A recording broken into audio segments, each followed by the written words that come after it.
আসসালামু আলাইকুম। সবাই কেমন আছেন? আল্লাহর রহমতে আমরা ভালোই আছি। আজকে সকালে নাস্তা বানানো শেষ করে আর রান্নাবান্না করিনি। কারণ আজকে বাসায় ফারহানা ফারিস্তার দাদা আর দাদি বাড়িতে নেই। এজন্য দুপুরে রান্না করতে অনেক দেরি হয়ে গিয়েছে। কারণ দুপুরে রান্নাটা ওর দাদিই করে। আমি সকালে নাস্তা বানানো শেষ করে উঠে পড়ি। তারপর দাদি আরকি দুপুরে রান্না করে একদম চুলার উপর থেকে উঠে পড়ে যাতে আর দুপুরবেলা যেতে না হয়। এদিকে না থাকায় আজকে আমার হয়েছে বিপদ। ফার্স্টে নিয়ে আমি চুলার উপর রান্না করতে এসে আরকি ওদের ২ জনকে নিয়ে পারতেছিলাম না। ভাবলাম ওর আব্বু বাজার থেকে আসবে। তারপরে ওর আব্বু ফার্স্টকে দেখাশোনা করবে, আমি রান্নাটা করব। কিন্তু ওর আব্বুর বাজার থেকে আসতে অনেক দেরি হয়ে যাচ্ছে। কি আর করব?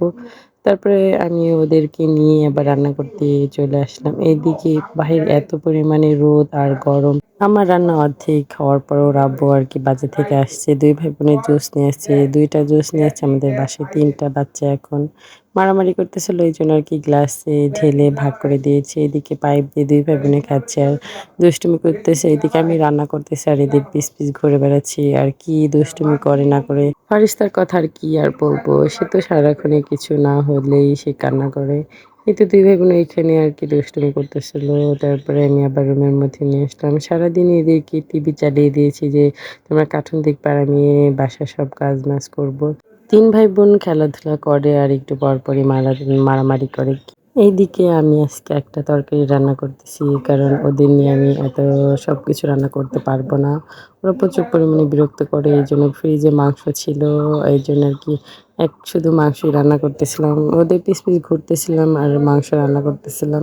মাংস রান্না শেষ করে আমি আরকি রুমের মধ্যে নিয়ে এসে রেখে দিয়েছি আর ২ ভাই বোন গোসল করা শুরু করে দিয়েছে। ২ ভাই বোন ২ পাশে আরকি একজন টিপলের উপর একজন বাথরুমে গোসল করতেছে।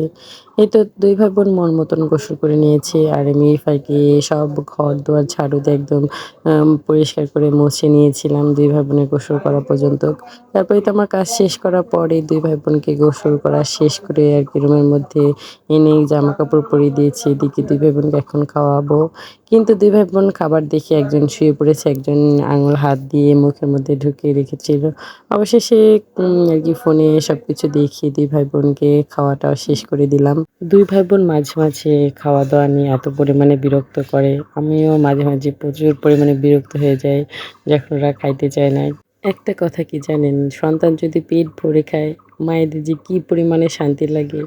জানি না কার কেমন লাগে কিন্তু আমার প্রচুর পরিমাণে শান্তি লাগে যে আমার বাচ্চা ২ টা পেট ভরে খেয়েছে, খেয়ে-দেয়ে ঘুমাচ্ছে। ফারহান আর ফারিস্তা প্রত্যেকদিনই দুপুরবেলা গোসল করে, খাওয়া-দাওয়া করে ঘুম পাড়ে।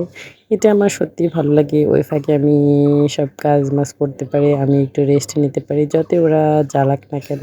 ফারহানের কথা কি বলবো? তার যদি ঘুমানোর সময় হয় তাকে আমার আর ঘুম পাড়াইতে হয় না। সে খাটের উপর গিয়ে আরকি শুয়ে পড়লেই সে একাই দেখি ঘুমিয়ে যায়। খাওয়া-দাওয়া লাগে না, সে না খেয়েও ঘুমাইতে পারে। প্রত্যেক দিনকার মতন আজকেও ২ ভাই বোনকে ঘুম পাড়িয়ে দিয়েছিলাম। ভিডিওটা এই পর্যন্তই। সবাই ভালো থাকবেন, সুস্থ থাকবেন। নেক্সট কোনো ভিডিওতে দেখা হবে। আল্লাহ হাফেজ।